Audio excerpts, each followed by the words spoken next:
Ouais, bonjour peuple congolais, Zanga Cordon Patrick, la Forum mondial de la diaspora congolaise. Naye Lissousou, Koluba surtout montrer mon indignation na eloko eleki na Assemblée nationale. Vous voyez vous-même que l'insécurité a tellement na pays na biso. Insécurité, bazo bomba na kisasa kutu komi lelo. Na yebite soki kwa musu ya République. Eza na insécurité neti Kinshasa lelo. On tue na ki na lelo sakanate. Au dernier nouvelle docteur auti okufa kabo. Docteur auti okufa kabo kaka na hôpital na lopango wana. Donc mutako ya beti de Massas kabo soldat ya beti Massas. On se pose des questions sur ba soldat là baza vraiment ba congolais. Bazu ba formation on venant on tue tout le monde comme ça facilement, père de famille, un médecin accueilli.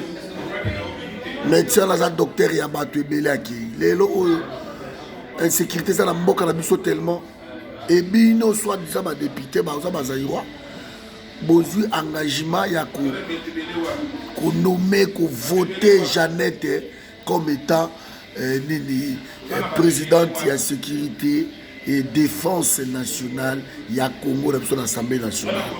Est-ce que vraiment Bozo raisonné? Il y a irresponsabilité. Parce que la révolution arrive, bon continuer à travailler pour la Rwanda. On vous dit, beaucoup de ça, Babiloko Bosa la tête, Bozo Tiango partout, Léon ok, Moussika Télé, Nala Sabino Karabo, Minem Bozo Inda, partout Ezo Inda. Bino Bozo continue, on dirait Bozo Mona signe de tanti.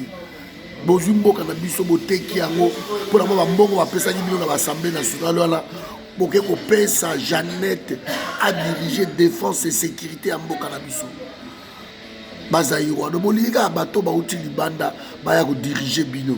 Vous êtes incapable de prendre votre destin en main. Donc les gens qui viennent d'ailleurs bango de baye bo pesi bango ko confiance ba diriger ka bino et bozo boma. Vous tuez tous pour eux.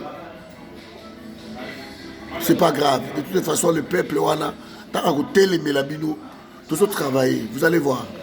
Et de l'autre côté, on continue à plairer.